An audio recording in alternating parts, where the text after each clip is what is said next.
The government-appointed Climate Commission will make its first report to Parliament today. The report will outline the latest scientific evidence on climate change, and it warns that action must be taken soon to reduce carbon emissions this decade. For more, climate scientist Will Steffan is the author of the report, and he joins us now from Canberra. Will Steffan, good morning, and thanks for joining us. Good morning, Virginia.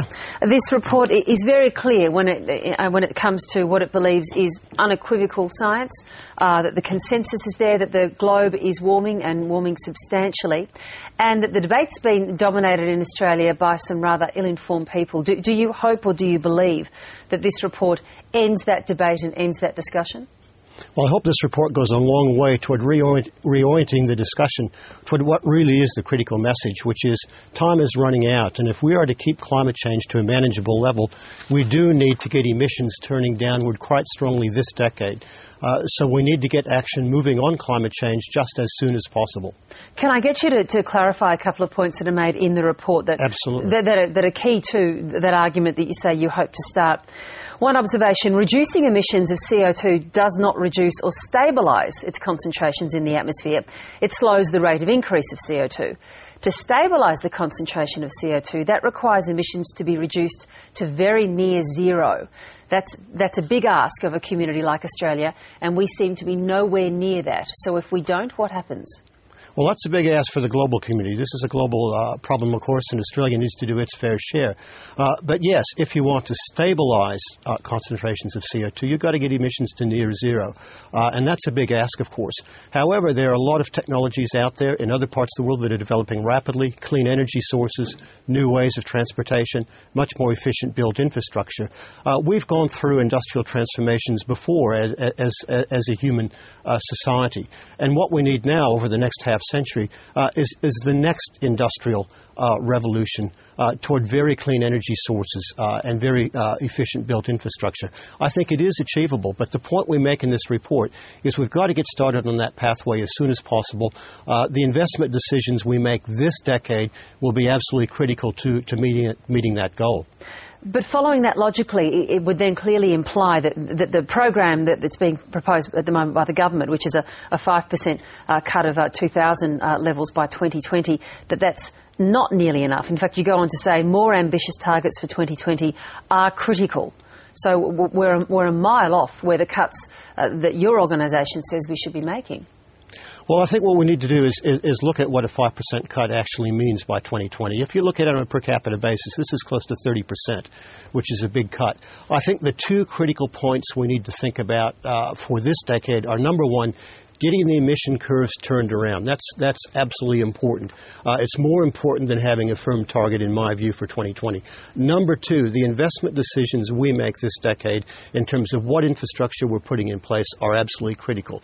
We need to move away from fossil fuel-emitting infrastructure this decade, and as we roll out over the next decades new infrastructure, it needs to be moving strongly toward clean energy sources. Explain that a little more to us. Why are those targets and timetables? Why is that less important than, as you say, to use that phrase, bending emission trajectories downwards? Aren't they one and the same thing, or at least linked?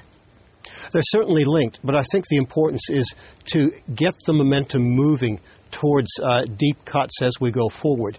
You have to remember that we're on an upwards trajectory. To turn that around in under 10 years, because we're now in 2011, to turn that around is a big ask. It's an important task. We've got to do that first. So I think we really need to focus very strongly on getting emissions turned around. And as I said, if we can get emissions down 5% below 2000 levels, that's a per capita emission cut of close to 30%. That's a big ask. More importantly, it gets the trajectory moving in the right direction, gets momentum built up, gets confidence that we can decarbonize our economy. And this is really what we need to focus on. You know that this whole issue, this whole debate has become an intensely political one. You're not naive about that, I'm sure. And this is going to be, of course, this is going to be read very politically, this report, notwithstanding the argument that you want to start. So is it possible then to read an observation like this in your report? The offset approach, if poorly implemented, has the potential to lock in more severe climate change for the future. Is it possible to read that as a criticism of, say, a direct action program as outlined by Tony Abbott and the opposition? That statement is based clearly on the science. And what we try to make absolutely clear in this report is we go right back to the fundamental science. And it's important that these scientific understandings and principles inform policy development, no matter what side of politics it's on. Now, if you look at the carbon cycle, it's clear that offsetting emissions in the land sector will not solve the problem. It's important we get carbon back into the land sector, but simultaneously, and in addition to that, we must also get fossil fuel emissions down. So one doesn't offset the other. It's a both and rather than an either or. And that's what the science says. So anyone can look at that science and make any judgments they like on various policies. But that's not my task. My task is to put the science clearly forward. That's actually what goes on in other countries, in California in particular. You actually have both working together. There is that so-called, direct action program and tree plantings and the like, and actually trying to, to get CO2 out of the atmosphere that way, at the same time as emissions trading and the like. Yeah, look, that's a really good point. As I said, it's really important to get carbon back into land systems. About 20% of the extra carbon up in the atmosphere now, originally derived from land systems, and we need to refill those systems with the carbon that was originally there. But simultaneously, we've got to get the fossil fuel emissions down rapidly. If we don't, we're left with a growing problem of fossil emissions, a climate that's warming strongly, and that carbon we put back in the land becomes vulnerable as the climate continues to warm. Well, Steffan, you've said that it's very important that there actually be some pressure applied, that if it comes to putting a price on carbon, it needs to be enough of a price that there's a disincentive to polluting and an incentive to actually turning our industries around. Do you have a view on what that price should be? No, I'm not an expert in the investment business, but I think the point is whatever economic instruments you use, however you put a value or a price on carbon, the ultimate aim is to reorient investment toward a clean energy, clean transport, clean built infrastructure future. And that's the critical thing. So I think we do need to have a careful discussion involving those people who make the investments to make sure that we send the right signals out.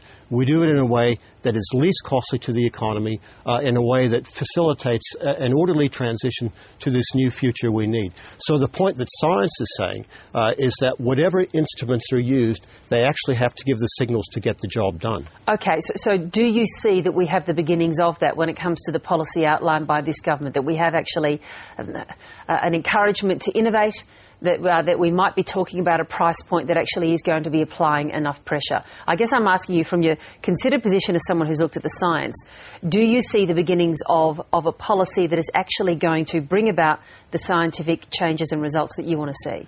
Well, certainly the architecture of the policies we're talking about has the potential to do that. There's no doubt about that. Which bits in particular are you referring to when you say that? Putting some value, putting some price on carbon, whether it's by a cap and trade system, whether it's by a tax or whatever.